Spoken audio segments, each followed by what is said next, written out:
Good morning students. I am Nidhi Goyal, assistant professor ABST government college वारा। बच्चों, हम लोग अपना इनकम टैक्स कंटिन्यू कर रहे हैं।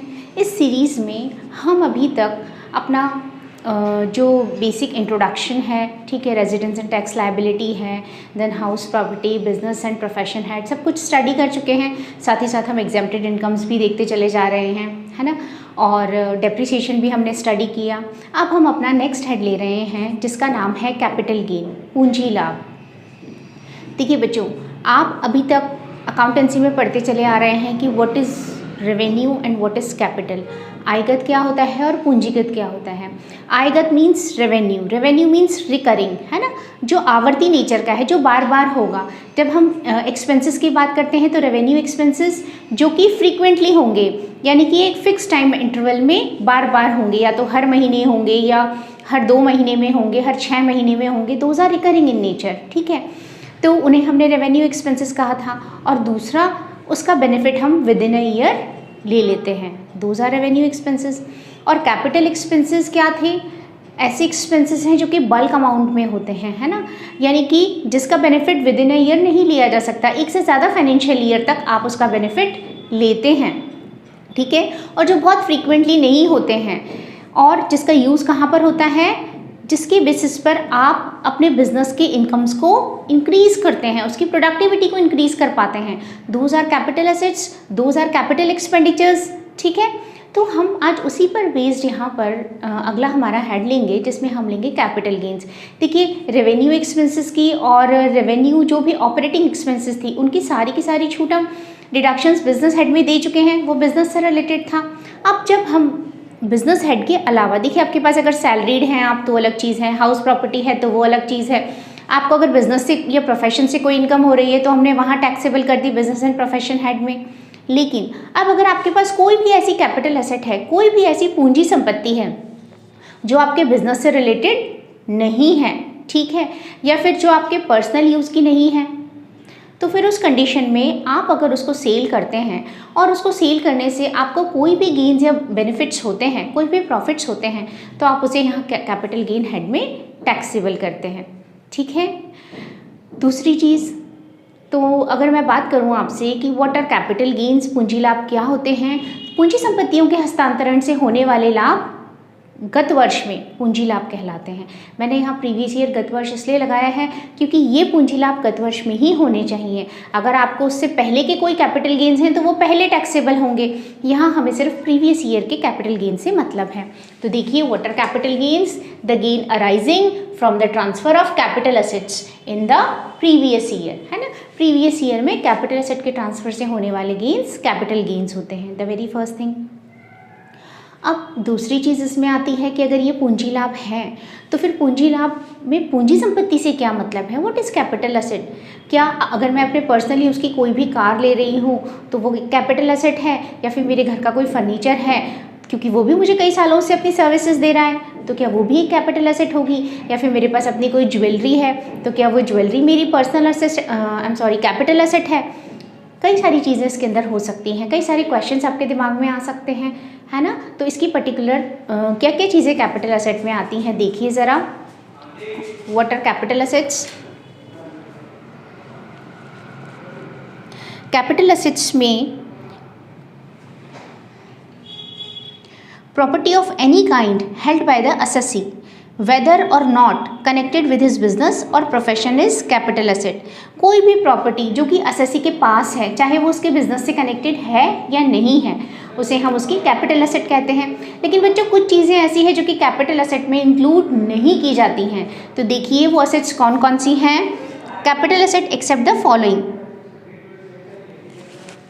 इसमें सबसे पहले देखिए stock in trade, raw material etcetera relating to business. अगर आपके बिजनेस से रिलेटेड कोई भी आपके पास रॉ मटेरियल है, कच्चा माल है, ट्रेड इन स्टॉक है, व्यापारिक रहतिया, यानी कि व्यापारिक रहतिया क्या होता है, जिसका आप व्यापार करते हैं, ठीक है। अगर आप सपोज कीजिए एक फर्नीचर के बिजनेसमैन हैं और आप फर्नीचर को खरीदने बेचने का काम करते हैं, तो जो फर्नीचर आपके पास होगा ना स्टॉक में, वो आपका बिजनेस स्टॉक होगा, ठीक है, क्योंकि वो आपकी प्रॉफिट अर्न करने का जरिया है ना। Those are goods, not capital asset, हम उसे कैपिटल एसेट नहीं मानेंगे। तो इसका मतलब है कि जो लिस्ट मैं जो आपको बता रही हूँ ना, ये कैपिटल एसेट में नहीं आएंगे, ये आपको ध्यान में रखना है।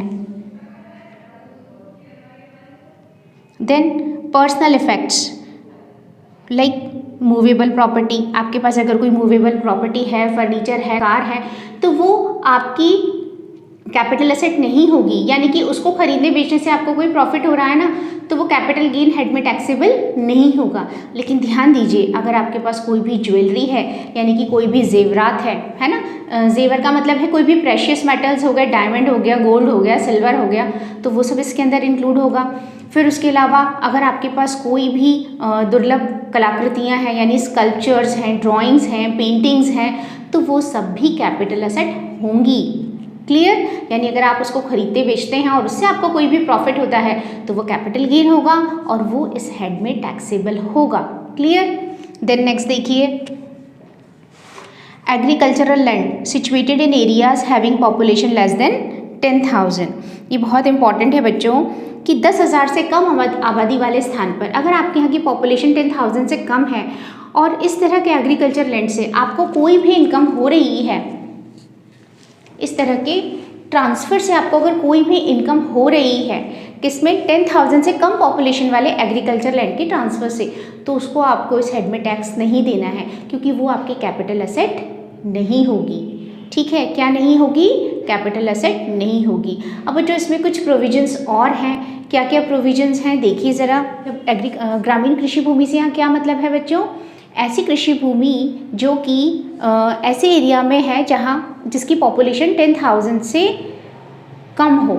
ठीक है, अगर 10,000 से कम है पॉपुलेशन और वो वहाँ की जो म्यूनिसिपैलिटी या कंटोनमेंट बोर्ड है उसकी जो लिमिट्स हैं उसके अंदर है, तो फिर उस कंडीशन में हम क्या कहेंगे कि वो रूरल एग्रीकल्चर लैंड है, यानी कि ग्रामीण कृषि भूमि है।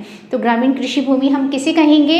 जो कि किसी भी लोकल लिमिट्स में, नगर पालिका या कंटोनमेंट बोर्ड की जो भी लिमिट्स हैं उसके अंदर हो और उसकी पॉपुलेशन 10,000 से ज़्यादा न हो। ठीक है, लेकिन अगर उस एरिया की पॉपुलेशन 10,000 से ज़्यादा होती है, ठीक है, तो फिर उस कंडीशन में हम ये कहा जाएगा, हम ये कहेंगे कि ये ग्रामीण कृषि भूमि यानी रूरल एग्रीकल्चर लैंड नहीं है। ठीक है, तो इसके लिए देखिए बच्चों 3 कंडीशंस हैं पॉपुलेशन के अकॉर्डिंग। अगर आपकी पॉपुलेशन 10,000 तक है तो क्या है, लेकिन अगर आपकी पॉपुलेशन 10,000 तक तो आप रूरल एग्रीकल्चर लैंड में आते हैं। 10,000 से ज़्यादा हो गई पॉपुलेशन लेकिन 1 लाख तक है, या 1 लाख से ज़्यादा है लेकिन 10 लाख तक है, या 10 लाख से ज़्यादा है, 3 कंडीशंस हमें यहाँ दी जाती हैं। तो रूरल एग्रीकल्चर लैंड, ग्रामीण क्षेत्र में कृषि भूमि, which is situated at a distance of more than 2 kilometres, यानी कि जो किससे from the local limits of any municipality or cantonment board having population 10,000 or more। अगर कोई भी ऐसी म्यूनिसिपैलिटी, नगर पालिका या कैंटोनमेंट बोर्ड है जिसकी पॉपुलेशन 10,000 से ज़्यादा है, ठीक है, द वेरी फर्स्ट थिंग, और वो उसकी जो लोकल लिमिट्स है उससे 2, 6 या 8 किलोमीटर के बाहर के एरिया में स्थित है, तो फिर हम क्या कहेंगे, यानी उस म्यूनिसिपल एरिया से 2, 6 या 8 किलोमीटर से ज़्यादा डिस्टेंस पर है, तो ये माना जाएगा कि वो एग्रीकल्चर लैंड है। यही मैंने यहाँ लिखा है, which is situated at distance of more than 2, 6 और 8 किलोमीटर्स, जो उससे या तो 2 या तो 6 या तो 8 किलोमीटर बाहर है। इसकी कंडीशंस अलग अलग हैं बच्चों। From the local limits of any municipality और कैंटोनमेंट बोर्ड हैविंग पॉपुलेशन 10,000 और मोर। अब 10,000 और मोर से क्या मतलब है? देखिए, जब पॉपुलेशन 10,000 से कम थी तब तो कोई दिक्कत ही नहीं है, वो रूरल एग्रीकल्चर लैंड आता है। अब उसकी अगर पॉपुलेशन 10,000 से ज़्यादा है लेकिन 1 लाख तक है, मैंने लिखा है 1 लाख से कम या 1 लाख तक, है ना, सिंबल आपको दिख रहा है, लेस देन और इक्वल टू 1 लाख। तो उस कंडीशन में अगर वो म्यूनिसिपैलिटी से 2 किलोमीटर से ज़्यादा बाहर के एरिया में स्थित है तो वो क्या हो जाएगी? ग्रामीण कृषि भूमि, बहुत बाहर आउटर में हो गई वो। लेकिन अगर पॉपुलेशन 1 लाख से ज़्यादा है लेकिन 10 लाख तक है, 10 लाख तक है, अप टू 10 लाख, तो फिर उसे 6 किलोमीटर से बाहर के डिस्टेंस में होना चाहिए।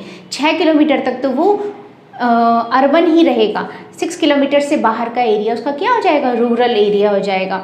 और अगर उसकी पॉपुलेशन 10 लाख से ज़्यादा है तो फिर वो म्यूनिसिपल लिमिट से 8 किलोमीटर से ज़्यादा के डिस्टेंस पर हो, है ना। शहर से जितना दूर होगा उसी अकॉर्डिंग तो उसे हम रूरल मानेंगे, जो शहर के आसपास है वो तो अर्बन है। तो अगर 8 किलोमीटर से भी ज़्यादा दूरी पर स्थित है तो फिर हम मानेंगे कि ये रूरल एग्रीकल्चर लैंड है। समझ आई बात आपको? तो अगर पॉपुलेशन 10,000 से ज़्यादा है लेकिन 1 लाख तक है तो 2 किलोमीटर से ज़्यादा दूर स्थित हो। अगर 1 लाख से ज़्यादा है लेकिन अप टू 10 लाख है तो 6 किलोमीटर से ज़्यादा बाहर स्थित हो। और अगर 10 लाख से ज़्यादा है तो फिर वो कितना 8 किलोमीटर के डिस्टेंस से ज़्यादा आउटर में हो, तो ही उसे हम रूरल एग्रीकल्चर लैंड कंसिडर करते हैं। ठीक है बच्चों, इस तरीके से हम रूरल एग्रीकल्चर लैंड की बात करते हैं। तो आपको ध्यान रखना है कि रूरल एग्रीकल्चर लैंड से अगर आपको कोई भी कैपिटल मतलब कोई भी गेन हो रहा है तो वो कैपिटल गेन में नहीं टैक्सेबल होगा, क्योंकि ये हमारी कैपिटल एसेट नहीं होती है। लेकिन अगर आपको अर्बन एग्रीकल्चर लैंड से कोई भी गेन होता है तो फिर it is taxable under this head. Clear? Then उसके बाद देखिए नेक्स्ट पॉइंट में क्या है, और 6.5% गोल्ड बॉन्ड्स 1977 और 7% गोल्ड बॉन्ड्स 1980 और national defence gold bonds 1980 issued by the central government. अगर सेंट्रल गवर्नमेंट ने इस तरह के कोई भी गोल्ड बॉन्ड्स इशू किए हुए हैं 6.5%, एक 7%, ठीक है, 1980 और 77 में सेंट्रल गवर्नमेंट ने, तो फिर ये हमारी कैपिटल एसेट नहीं होते हैं। वैसे बच्चों अभी रिडीम हो चुके हैं, अब तो बस एक हम थियोरेटिकल उसके लिए से स्टडी कर रहे हैं। Special bearer bonds 91 issued by the central government. अगर सेंट्रल गवर्नमेंट ने 91 में कोई स्पेशल बियरर बॉन्ड्स इशू किए हैं तो वो भी कैपिटल एसेट नहीं होंगे। ये भी अब रिडीम हो चुके हैं, इनका भी कोई मतलब नहीं है। Gold deposit bonds issued under the gold deposit scheme 99 और deposit certificates issued under the gold monetization scheme 2015 notified by central government. ठीक है, सेंट्रल गवर्नमेंट से नोटिफाइड अगर कोई भी गोल्ड मोनेटाइजेशन स्कीम थी उसके अंडर में कोई आपको सर्टिफिकेट्स इशू हुए हैं, ठीक है, या फिर गोल्ड डिपॉजिट स्कीम 99 में आपको कोई भी बॉन्ड्स इशू हुए हैं, तो फिर इस कंडीशन में ये आपकी कैपिटल एसेट नहीं होते हैं। क्लियर?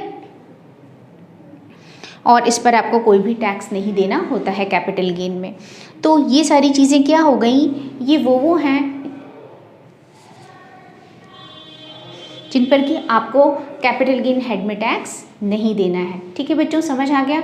तो यानी कि इन जनरल अगर मैं बात करूं तो कोई भी ऐसी कैपिटल एसेट कोई भी ऐसी एसेट आपके पास है, चाहे वो आपके बिजनेस से रिलेटेड हो या ना हो, अगर उसकी ट्रांसफ़र से आपको कोई भी गेन्स होते हैं तो वो कैपिटल गेन हेड में टैक्सेबल होते हैं। लेकिन अगर आपके पास कोई स्टॉक इन ट्रेड है या फिर आपके पास अपनी कोई पर्सनल व्हीकल्स हैं, कार है, फर्नीचर है, या फिर आपके पास अपना जिसे बोलना चाहिए पर्सनल यूज़ की कोई चीज़ें हैं, ठीक है, तो वो इसमें नहीं आती हैं। लेकिन आपकी ज्वेलरी है, प्रेशियस स्टोन्स हैं, ठीक है, गोल्ड सिल्वर डायमंड की कोई भी ज्वेलरी है, स्कल्पचर्स हैं, ड्राइंग्स हैं, पेंटिंग्स हैं, ठीक है, कोई भी आर्कियोलॉजिकल इम्पॉर्टेंस की चीज़ें हैं, तो वो सब इस हेड में टैक्सेबल होती हैं।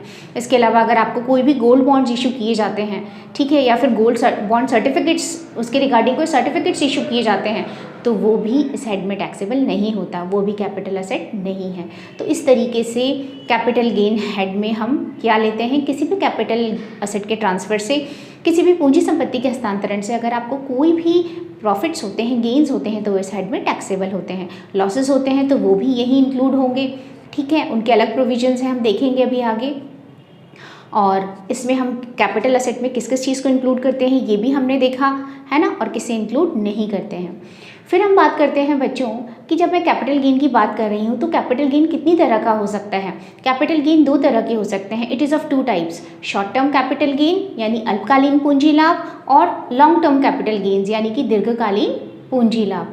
अब आप कहेंगे अल्पकालीन और दीर्घकालीन से यहाँ क्या मतलब है, पूंजी संपत्ति तो लॉन्ग टर्म के लिए होती है।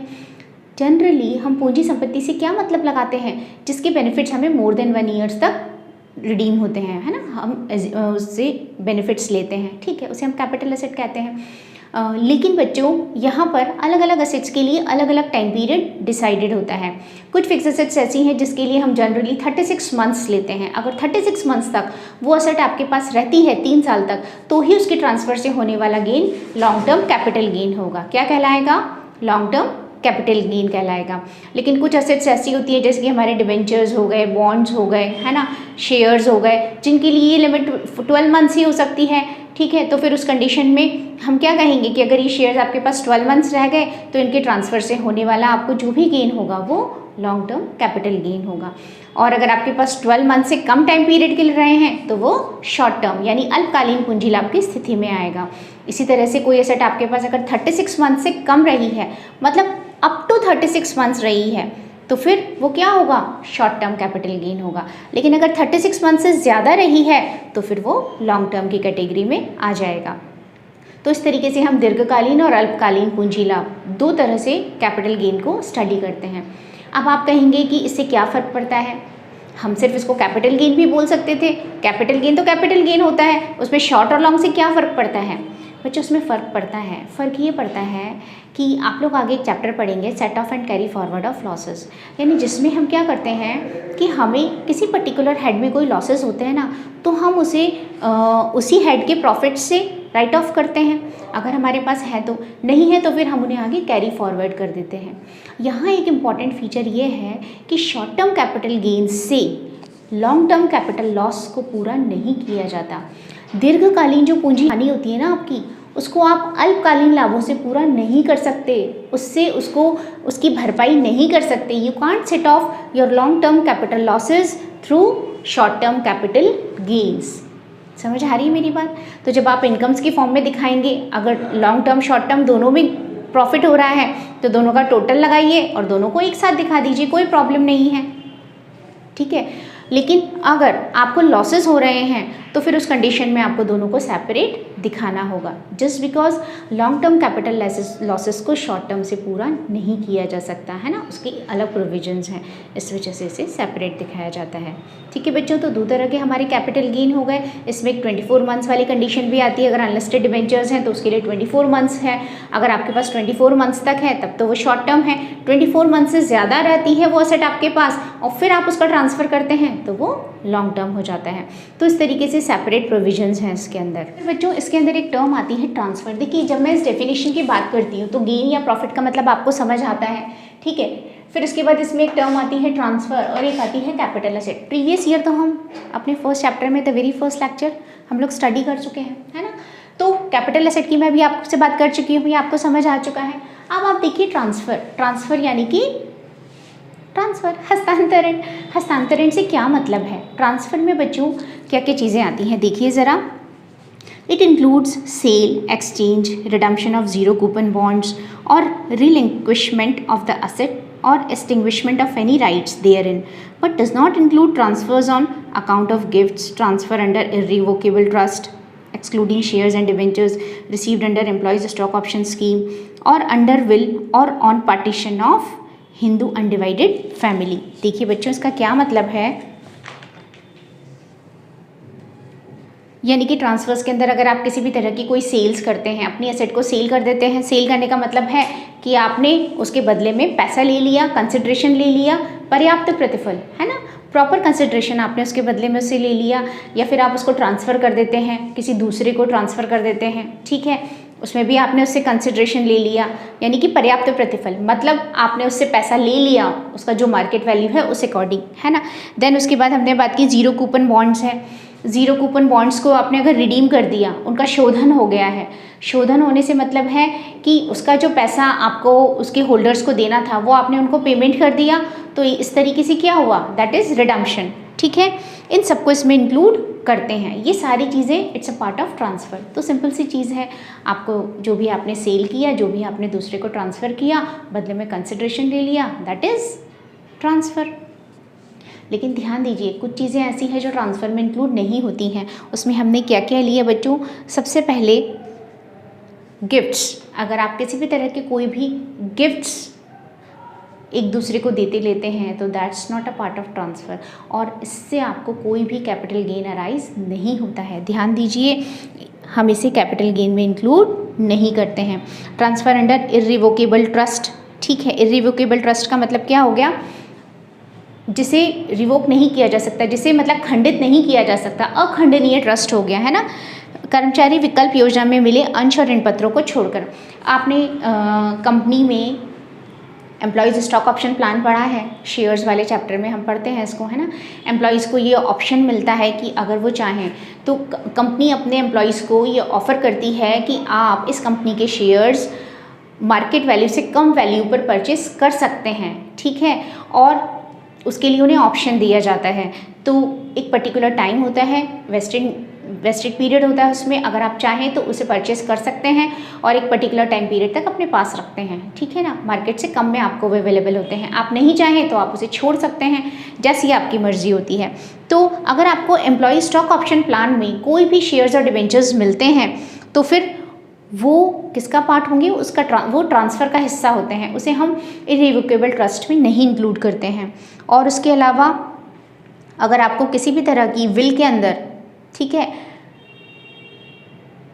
अंडर विल यानी किसी वसीयत में अगर आपको कुछ भी मिल रहा है, वसीयत का मतलब विल, आपके बड़े आपके नाम अपनी प्रॉपर्टी लिखकर चले गए हैं तो वो आपकी विल हो गई ना, तो वो ट्रांसफ़र का पार्ट नहीं होती। आपने हिंदू अनडिवाइडेड फैमिली है, हिंदू अनडिवाइडेड फैमिली अगर डिवाइड हो जाती है, अनडिवाइडेड फैमिली अब अगर डिवाइड हो जाती है, ठीक है, यानी उसका पार्टीशन हो जाता है, तो पार्टीशन की कंडीशन में भी क्या होगा, पार्टीशन की कंडीशन में आपको अगर एचयूएफ से कोई भी प्रॉपर्टी मिलती है तो फिर उसे हम ट्रांसफ़र में इंक्लूड नहीं करते हैं। तो मेरे कहने का मतलब हो गया कि ट्रांसफ़र में हम क्या क्या इंक्लूड करते हैं। आपने किसी भी तरह के कोई सेल्स किए तो ठीक है, हम इसे इंक्लूड करते हैं। आपने कोई एक्सचेंज किया, हम उसे इंक्लूड करते हैं, ठीक है। जीरो कूपन बॉन्ड्स का रिडम्पशन हुआ, उसे हमने इंक्लूड होता है। लेकिन अगर इररिवोकेबल ट्रस्ट है और उससे अगर आपने कोई भी असेट्स लिए हैं, ट्रस्ट से अगर कोई भी ट्रांसफर्स हुए हैं, मतलब हस्तांतरण हुआ है किसी भी चीज़ का, है ना, आपको वसीयत में अगर कुछ भी मिला है, एचयूएफ के पार्टीशन पर, विभाजन पर आपको कुछ भी मिलता है, तो फिर ये सारी की सारी चीज़ें ट्रांसफ़र का हिस्सा नहीं मानी जाती हैं। क्लियर। तो ट्रांसफ़र में हम ये इंक्लूड नहीं करेंगे। लेकिन इसमें हमने ऐसे शेयर्स और डिबेंचर छोड़ दिए हैं जो कि एम्प्लॉय स्टॉक ऑप्शन में हमको मिले हैं, वो ट्रांसफ़र का ही पार्ट होते हैं। तो इस तरीके से हम ये ट्रांसफ़र में इन चीज़ों को इंक्लूड करते हैं, ठीक है। फिर अब हम बच्चों अपने नेक्स्ट लेक्चर में देखेंगे। अभी तो मैंने आपको शॉर्ट टर्म लॉन्ग टर्म का एक छोटा सा हिंट दिया था। हम देखेंगे कि कौन सी ऐसे एसेट्स हैं जिनके लिए 12 मंथ्स एप्लीकेबल हैं, जिनके लिए 24 मंथ्स हैं, जिनके लिए 36 मंथ्स हैं। तो उस बेसिस पे हम शॉर्ट टर्म और लॉन्ग टर्म डिसाइड करेंगे, है ना। फिर हम ये कैलकुलेट करना सीखेंगे कि किस तरीके से हम शॉर्ट टर्म कैपिटल गेन और long term capital gain calculate करते हैं, उनके परफॉर्मा देखेंगे, ठीक है। और इस चैप्टर को आगे कंटिन्यू करेंगे। तब तक आप इसे स्टडी कीजिए इन प्रोविजंस को और अपनी बुक से थॉरोली रीड कीजिए, ठीक है बच्चों। Thank you.